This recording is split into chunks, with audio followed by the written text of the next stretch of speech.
चलिए आज बात करते हैं हमारे शरीर के उस कमाल के कमांड सेंटर की जो हमारे हर काम, हर सोच को कंट्रोल करता है। कभी सोचा है कि कोई इंसान एक ही वक्त में सोच भी रहा है, महसूस भी कर रहा है, चल फिर भी रहा है और तो और सांस भी ले रहा है? ये सब एक साथ होता कैसे है?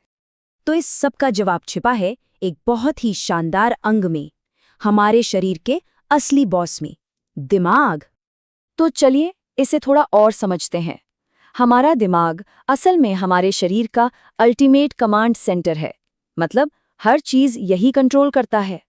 और ये इतना पावरफुल है कि दुनिया के बड़े बड़े सुपर कंप्यूटर भी इसकी बराबरी नहीं कर सकते, जिस तरह से ये जानकारी को समझता है और उस पर रिएक्ट करता है।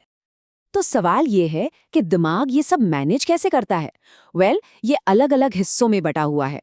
तो चलिए सबसे पहले इसके सबसे बड़े हिस्से से शुरू करते हैं, जिसे हम इसका सीईओ सूट भी कह सकते हैं। ये कमाल का है ना, हमारे दिमाग का आधा 85% हिस्सा सिर्फ सेरेब्रम है। यही वो बड़ा हिस्सा है जो हमारी पर्सनालिटी, हमारे विचार और हमारे हर एक्शन का सेंटर है। तो ये इतना बड़ा हिस्सा आखिर करता क्या है? इसे दिमाग का सोचने वाला हिस्सा कहते हैं। ये हमारे सचेत विचारों और कामों को कंट्रोल करता है, जैसे कि अपनी मसल्स को हिलाना। इसका मतलब ये हुआ कि जब कोई गेम खेल रहा हो, डांस कर रहा हो या कुछ नया सीख रहा हो, तो ये सब सेरिब्रम की वजह से ही हो रहा है। हर सोचे समझे एक्शन के पीछे यही पावर हाउस है। ठीक है, तो अब सीईओ स्वीट से निकलकर चलते हैं ऑपरेशंस डिपार्टमेंट की तरफ, यानी वो हिस्से जो पर्दे के पीछे रहकर सब कुछ स्मूथली चलाते रहते हैं। तो सबसे पहले आता है सेरिबेलम। ये बैलेंस और मोटर मूवमेंट यानी हमारे शारीरिक गतिविधियों को कंट्रोल करने में मदद करता है। अगर सेरिबेलम न हो तो शायद हम हर वक्त लड़खड़ाते ही रहेंगे। और ये स्लाइड इस फर्क को बहुत अच्छे से दिखाती है। एक तरफ सेरिबेलम है जो मोटर स्किल्स को संभालता है और दूसरी तरफ है ब्रेन स्टेम जो उन कामों को कंट्रोल करता है जो अपने आप होते हैं, जैसे सांस लेना, दिल का धड़कना और खाना पचाना। ये एक तरह का ऑटो पायलट है जो हमें जिंदा रखता है बिना हमारे सोचे। अब बात करते हैं दिमाग के एक छोटे से लेकिन बहुत ही पावरफुल हिस्से की, एमिगडाला। ये दिखने में तो बादाम जितना छोटा है, पर इसकी जिम्मेदारियां बहुत बड़ी हैं। जरा सोचिए, हमारी भावनाएं, खतरे को महसूस करने की हमारी इंस्टिंक्ट और यहाँ तक कि हमारी सबसे यादगार यादें, ये सब इसी छोटे से हिस्से से कंट्रोल होती हैं। चलिए अब कुछ मज़ेदार फैक्ट्स की बात करते हैं। आइए दिमाग के कुछ और राज खोलते हैं।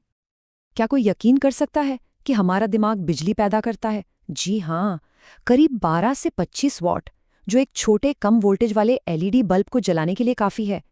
है ना कमाल की बात? लेकिन ये सिर्फ पावर की बात नहीं है।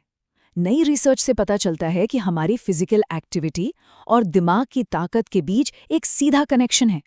जब हम एक्सरसाइज करते हैं तो उसके कुछ देर बाद हमारा दिमाग सीखने के लिए ज्यादा तैयार होता है। तो इस जानकारी का इस्तेमाल कैसे करें?